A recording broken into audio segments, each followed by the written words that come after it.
तो बात है साल 1919 की। ब्रिटिश भारत में एक ऐसा कानून लाया गया जिसने सब कुछ बदलने का वादा किया। भारत सरकार अधिनियम 1919। पर यह सिर्फ एक कानून नहीं था, ये एक पहेली की तरह था। एक तरफ इसमें उम्मीद की रोशनी थी, तो दूसरी तरफ सीमाओं की जंजीरें।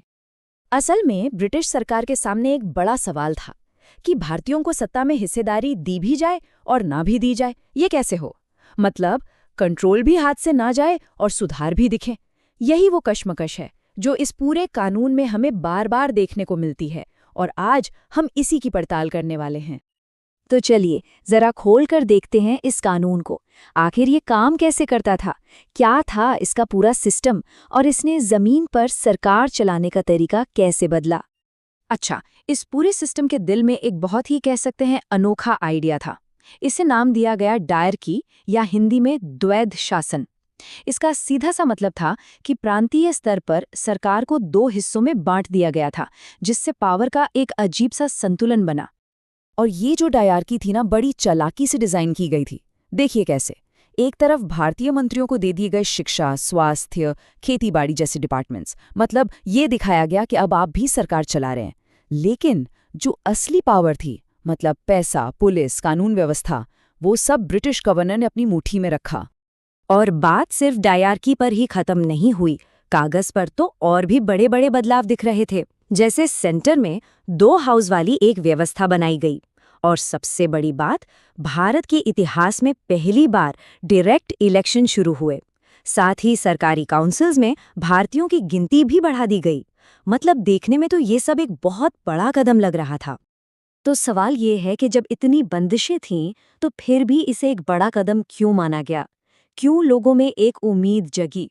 वो इसलिए क्योंकि ये पहली बार था जब स्वशासन का वादा इतना ठोस लग रहा था, इतना करीब लग रहा था। और इस बात को समझना बहुत जरूरी है। ये पल वाकई ऐतिहासिक था। पहली बार हिंदुस्तान में डायरेक्ट इलेक्शन हो रहे थे। मतलब अब नेता जनता के वोट से चुने जाने थे। हाँ, ये बात सही है कि वोट डालने का हक सबको नहीं था, पर एक शुरुआत तो हुई थी। तो कुल मिलाकर ये एक्ट इतना जरूरी क्यों था? देखिए, सबसे पहली बात, ये सेल्फ गवर्नेंस की तरफ पहला पक्का कदम था।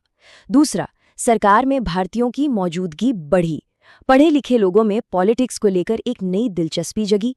और शायद सबसे जरूरी बात, इसने आगे के सभी संवैधानिक सुधारों के लिए एक रास्ता बना दिया।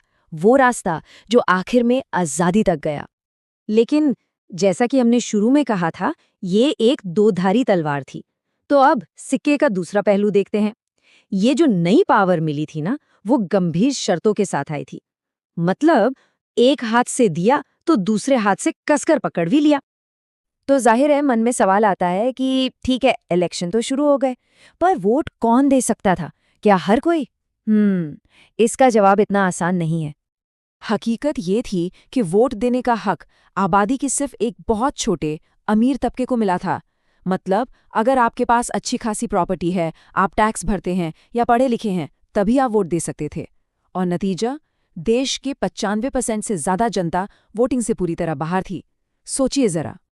और चलिए मान भी लें कि कोई चुनाव जीत गया, तो भी क्या, उनकी ताकत बहुत लिमिटेड थी। वो ज्यादा से ज्यादा सलाह दे सकते थे। मतलब आप मीटिंग में अपनी बात रख सकते हैं, लेकिन आखिरी फैसला तो गवर्नर साहब का ही होगा। एक तरह से पावर के नाम पर बस एक सलाहकार की कुर्सी दी गई थी। और कहानी यहीं खत्म नहीं होती। इस एक्ट ने एक और बहुत विवादास्पद चीज को बढ़ावा दिया। वो था सेपरेट इलेक्टोरेट का सिस्टम। मतलब सिखों, भारतीय ईसाइयों, एंग्लो इंडियंस के लिए अलग वोटिंग सिस्टम बना दिए गए। इसका असर ये हुआ कि समाज में जो बंटवारे की लकीरें की, वो और भी गहरी हो गईं। तो फिर आखिर इस कानून को क्या कहा जाए?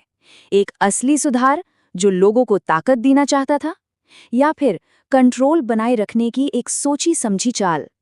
सच तो ये है कि इसकी विरासत इतनी उलझी हुई है कि आज भी इस पर बहस होती है। तो यही था इस एक्ट का डबल गेम, जिसे मॉन्टेग्यू-चेम्सफोर्ड रिफॉर्म्स के नाम से भी जाना जाता है।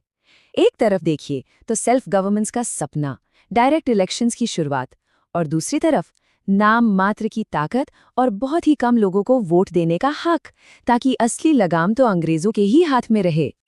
और आखिर में ये एक सवाल हमारे सामने खड़ा होता है, क्या 1919 का ये एक्ट आज़ादी की तरफ एक सच्चा कदम था या फिर असली आज़ादी को टालने का एक बहाना? इसका जवाब शायद इसके दोहरेपन में ही छिपा है। एक ऐसा कदम जो आगे तो बढ़ा, लेकिन पैरों में बेड़ियां डालकर।